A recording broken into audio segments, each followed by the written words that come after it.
നമസ്കാരം. അപ്പോൾ അലിൻ ജോസ് പരതയാണ്. അപ്പോൾ ഞാനിന്ന് ഒന്ന് മൂവി റിവ്യൂ ചെയ്യുന്നത് 916 കുഞ്ഞൂട്ടൻ എന്ന സിനിമയാണ്. ഒരു തനി നാട്ടിൻപുറത്ത് നടക്കുന്ന സംഭവങ്ങൾ, ഒരു ഒരു ചായക്കടക്കാരൻ്റെ മകനായിട്ട് ജനിക്കുന്നു നായകൻ നമ്മുടെ പക്രു. തുടർന്ന് പുള്ളി ബിസിനസ്സുകാരനാണ്. പക്ഷേ കല്യാണം കഴിയുമ്പോഴുള്ളൊരു സംഭവ വികാസങ്ങളാണ് സിനിമ സൂചിപ്പിക്കുന്നത്. നായികയുടെ ലൈഫിൽ വേറൊരു കാര്യമുണ്ട്. അത് ലാസ്റ്റ് നിമിഷമാണ് നമുക്ക് മനസ്സിലാവുന്നത്. കഥ പറയുന്നില്ല. ഫാമിലി എൻ്റർടൈനറാണ് ഡയാന ഹമീദ്. ടിനി ടോമിൻ്റെയൊക്കെ ഗസ്റ്റ് അപ്പിയറൻസ് ഒരു രക്ഷയില്ല. ടിനി ടോമിൻ്റെ ഒരു ഫൈറ്റ് സീക്വൻസ് ഒക്കെ ഉണ്ട്, ഒരു പഴയ തലമുറക്കാരൻ്റെയൊക്കെ. അതൊക്കെ ഗംഭീരമാണ്. പിന്നെ ഒരു എൻട്രി പഞ്ചും കാര്യങ്ങളൊക്കെ ഉണ്ട്. ഇപ്പോൾ പുള്ളിയുടെ ഫൈറ്റും ലാസ്റ്റ് ക്ലൈമാക്സ് ഫൈറ്റൊക്കെ ഒരു രക്ഷയില്ല. 916 കുഞ്ഞൂട്ടൻ്റെ തിയേറ്ററിൽ ആറാടിയെന്ന് തന്നെ പറയാം. ടിനി ടോമിൻ്റെ ഒരു മാർവലസ് പെർഫോമൻസ് ആണ്. ഇതുവരെ ടിനി ടോം ചെയ്ത കഥാപാത്രം എന്ന് എന്താ പറയുക, വെള്ളിമുങ്ങ ആയിക്കോട്ടെ, പിന്നെ നമ്മുടെ പിള്ളേരുടെ സിനിമ ഉണ്ടാകുന്നല്ലോ, നമ്മുടെ ഒരുപാട് പടങ്ങൾ, നമ്മുടെ സലാല മൊബൈൽസ്, പുള്ളി നായകനായിട്ടൊരു കുട്ടികളുടെ മൂവി ഉണ്ടായിരുന്നു, ചിൽഡ്രൻസ് മൂവി, പേര് പിന്നെ പട്ടാളത്തിലൊക്കെ ഉണ്ടായിരുന്നു. അപ്പോൾ പിന്നെ അത് കഴിഞ്ഞിട്ട് ഒരുപാട് പടങ്ങൾ ചെയ്തു പുള്ളി ടിനി ടോം.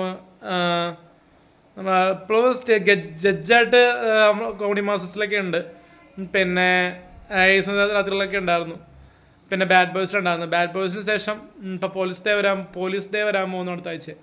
അപ്പോൾ എങ്കിലും 916 കുഞ്ഞൂട്ടനെ പറ്റി പറഞ്ഞു കഴിഞ്ഞാൽ ഒരു നല്ലൊരു ത്രില്ലിങ് മൊമെൻ്റ് ആണ്. ഗസ്റ്റ് അപ്പിയറൻസ് ആയിട്ടാണ് വരുന്നത്. സെക്കൻഡ് ഹാഫിലാണ് നമ്മുടെ ടിനി ടോം വരുന്നത്. ഫസ്റ്റ് ഹാഫ് സെക്കൻഡ് ഹാഫ് രീതിയിലാണ് വരുന്നത്. നായകൻ മെയിനായിട്ട് പക്രുവാണ്. രണ്ടുപേരും വരുന്നൊരു ഫ്രെയിമൊക്കെ അടിപൊളിയാണ്. ഇതുവരെ നിങ്ങൾ പക്രുവിനെയും ടിനി ടോം ചേട്ടനെയും കണ്ട ഒരു ലെവലല്ല. ഇതൊരു വ്യത്യസ്തമായിട്ടൊരു കഥയാണ്. ഒരു ഡോൺ മോഡലാണ് പക്രുച്ചേട്ടൻ്റെ എൻട്രിയൊക്കെ. കാരണം പക്രുച്ചേട്ടൻ്റെ ഹൈറ്റ് വെച്ച് ആ ഒരു കഥാപാത്രം നല്ല രീതിയിൽ ചെയ്തിട്ടുണ്ട്. പിന്നെ മൈ ബിഗ് ഫാദറിന് ശേഷമാണ് പക്രുച്ചേട്ടൻ മൊയ്നികളെ കഥാപാത്രം ചെയ്യുന്നതെന്ന് തോന്നുന്നു. പിന്നെ ഇന്നാള് ചന്തമുള്ള കൺമണി എന്തിനെൻ്റെ പരിവം, ആ ഒരു പടം ഉണ്ടായിരുന്നു, പാട്ടെനിക്ക് ഓർമ്മയുണ്ട് ഒരു പടത്തിൽ. പിന്നെ എന്തായാലും നല്ലൊരു മൂവി തന്നെയാണ് 916 കുഞ്ഞൂട്ടൻ. കാരണം ഒരു കുഞ്ഞൂട്ടൻ്റെ ലൈഫിൽ നടക്കുന്ന സംഭവ വികാസങ്ങൾ, കുഞ്ഞൂട്ടന് എപ്പോഴും ആൾക്കാർ വേണം. പിന്നെ നമ്മുടെ അക്കാമ സ്റ്റാൻലി പത്രോസ് ഗാന്ധിയിലെ നായകനുണ്ട്, പുള്ളിയുടെ പേര് ഓർക്കുള്ള. പിന്നെ നമ്മുടെ പൂമ്പാറ്റ എന്ന് പറഞ്ഞ ചേച്ചി അഭിനയിച്ചിട്ടുണ്ട്. പിന്നെ പുതുമുങ്ങളായിട്ട് വരുന്ന 1-2 പേരുണ്ട്, പേര് ഓർക്കണം. ഡയാന ഹമീദിനെ അറിയാം, ബാക്കി ആർട്ടിസ്റ്റുകളുടെ പേര് എനിക്ക് ഓർക്കണില്ല. ബട്ട് ടിനി ടോം ചേട്ടൻ ഓൾ നല്ലതായിട്ട് ഉണ്ട്. പടം എന്തായാലും നിങ്ങൾക്കൊരു വൈബ് തരും. സസ്പെൻസ് ഉണ്ട്, നല്ല എൻ്റർടൈനർ ഉണ്ട്, ചിരിക്കാനുണ്ട്, ചിന്തിക്കാനുണ്ട്, ഓർത്ത് മനസ്സിലാക്കാനുണ്ട്. ഒരു ഫാമിലി ലൈഫിൽ എങ്ങനെയൊക്കെ ബിഹേവ് ചെയ്യണം, എന്തൊക്കെ സംഭവിക്കും. ഇപ്പോൾ കുഞ്ഞൂട്ടനും കുറ്റവാളിയൊക്കെ ഏകദേശം ഒരേ ഒരു കാറ്റഗറിയിലാണെന്ന് തോന്നുന്നു പ്രശ്നങ്ങൾ. അപ്പോൾ കുഞ്ഞൂട്ടൻ്റെ ലൈഫിൽ അവസാനം ഒന്നിക്കുന്നുണ്ട്, ലൈഫിൽ പ്രശ്നങ്ങൾ മാറുന്നുണ്ട്.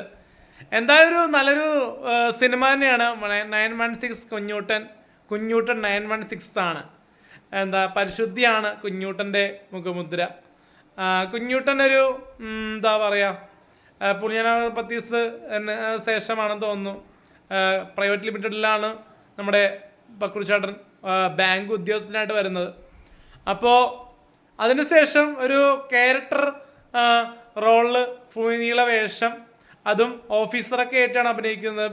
ബിസിനസ്സിൻ്റെ സാമ്രാജ്യത്തിൻ്റെ ഉടമയായിട്ട് തന്നെയാണ് അഭിനയിക്കുന്നത്. അതൊക്കെ നല്ലൊരു വ്യത്യസ്തത പുലർത്തുന്നുണ്ട്. ഓക്കെ.